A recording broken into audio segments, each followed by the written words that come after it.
Hello, I'm Robert Canright. I was born in Mexico. I'm a Hispanic engineer, and I'm here to talk to young people about engineering. This is the fourth talk. This is how to go about becoming an engineer.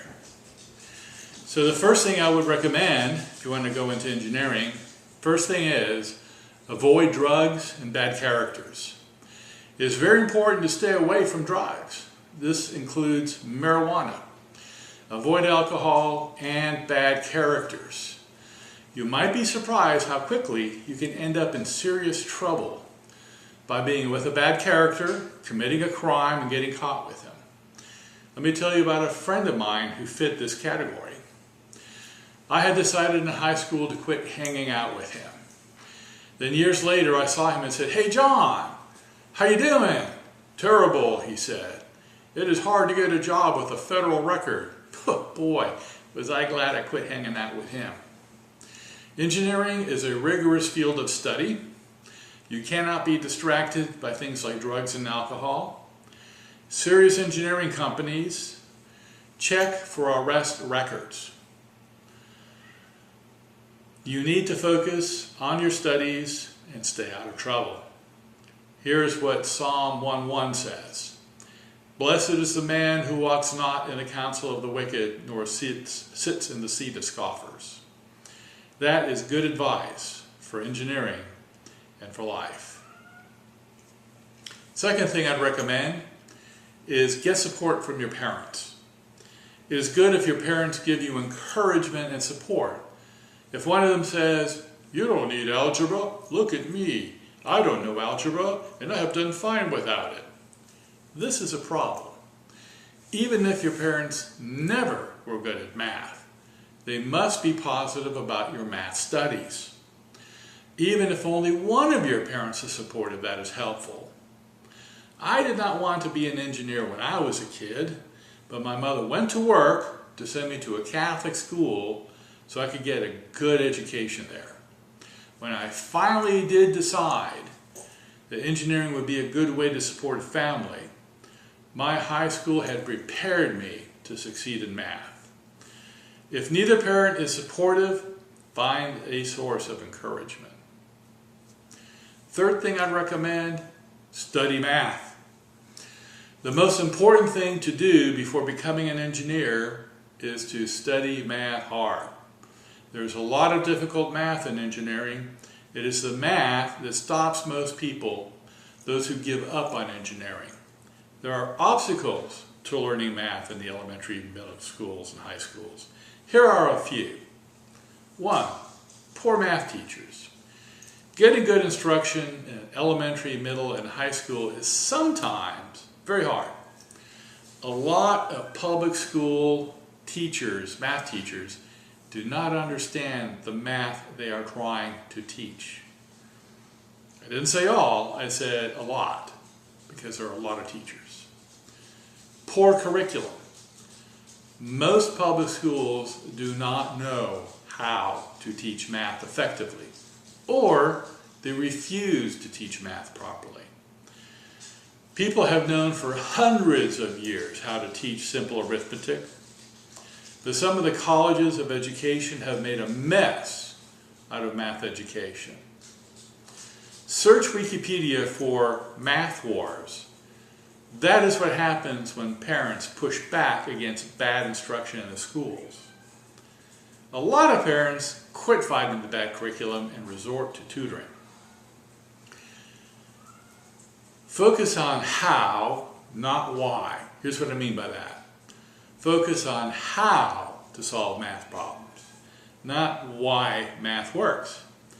Consider math as a foreign language.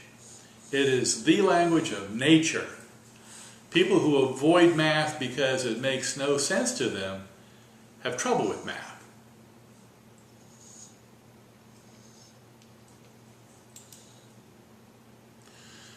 4. Get math tutoring if you need it. You need a parent or tutor who can help you with math. 1. If your parents cannot help you with math, maybe they can find a friend of theirs to give you some help. Sometimes you just need a little help now and then to get over some hurdles. Paid tutors are expensive. I have helped parents who ask me for help with their kids. Another thing is math workbooks that you can purchase at a bookstore might be necessary. A good supplemental book will have example problems and practice problems. You need practice to be good at math. Show me a football team that does not practice and I will show you a losing team. Another thing is you might need supplementary education. In Plano, there are Chinese schools that have math training on the weekends. I enrolled my son in Texas Tech University, ISD, for an online course in Algebra 1 because a Plano school was doing connected math, which is a bad curriculum. Fifth, master reading and writing. Reading and writing are also important. The logic of organizing your thoughts into an essay helps with logical thinking. Difficult engineering problems require organizing your thoughts. So take writing seriously. The problem is most schools do not know how to teach reading or writing. They try, but they fail. Talk to teachers of college freshman English and they will tell you how badly prepared most students are. Again, you will need supportive parents who watch out over your studies of reading and writing and help. Your reading instruction should have been phonics-based. If it was not, learn how to sound out words. That is phonics. You can go to YouTube and search on the terms learn phonics sounds or phonics lessons and you will see free instruction on phonics. Let me tell you a story about what happens when you don't learn phonics. We were at a Bible study, we're all going around taking turns reading sentences out of the Bible, and one boy is reading and then stops. He just stops and sits there, doesn't say a thing. And his mother finally tells him how to pronounce that word.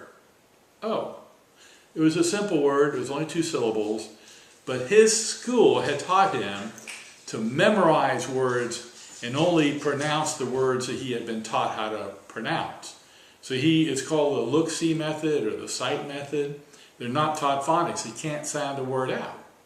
Now on the other hand, I taught my son how to read using phonics. And we were at one time reading, about the same time, Plutarch's Lives, and we were going through Alexander the Great. And let me tell you, some of these Greek names, really long and complicated. And my son was sounding out these names. He had never seen them before, but he could sound them out and read them out loud. That's what phonics will allow you to do, is to read words you've not seen before. You need phonics. You might feel bad when you see that the material of phonics is intended for very young children. But if you have a problem reading, you should fix it. Then what you should do, number 6, read. Turn off the TV and video games and social media and read books. Get a real page turner like a Tom Clancy book and you will not miss TV. Reading keeps your mind active. I asked my wife for suggestions for girls and she suggested Jane Austen and Agatha Christie as authors and the book Little Women. Books also help you to concentrate. Studying engineering requires concentration. Put out the earbuds and read without distractions. You need to be able to focus your mind.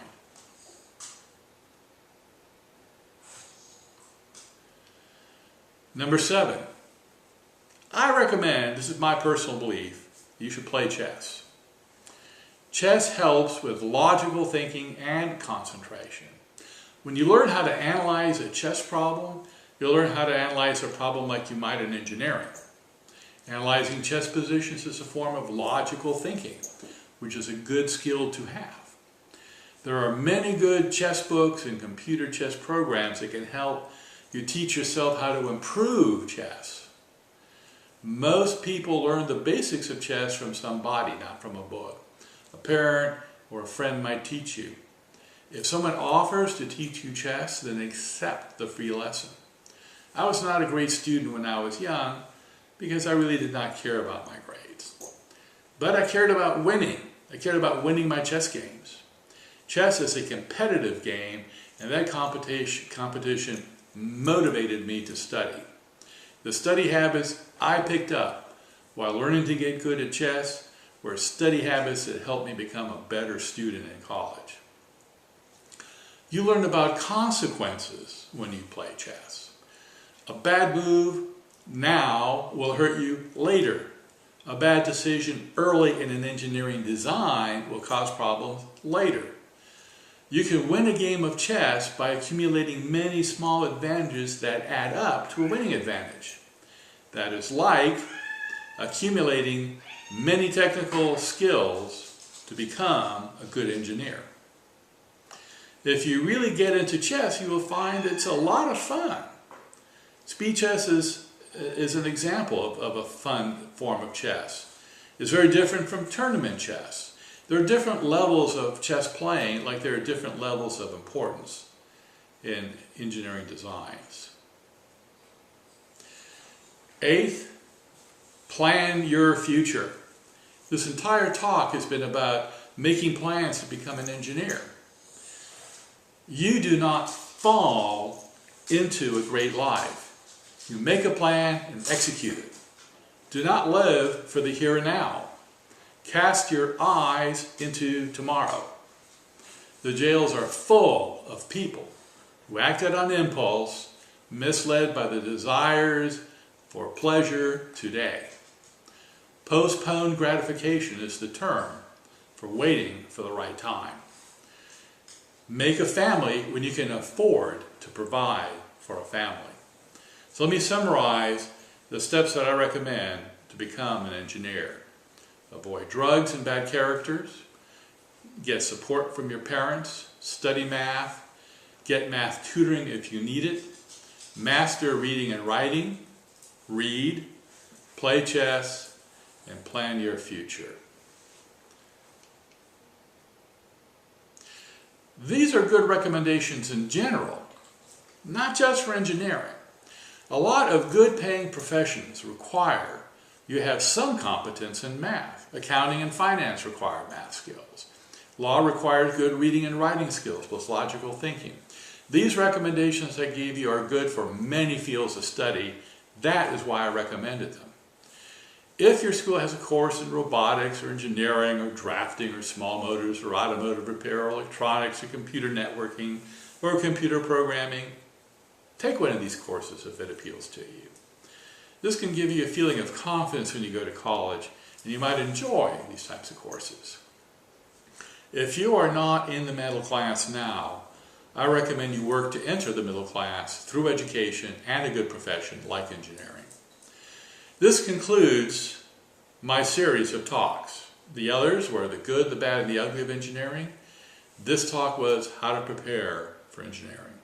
Thank you.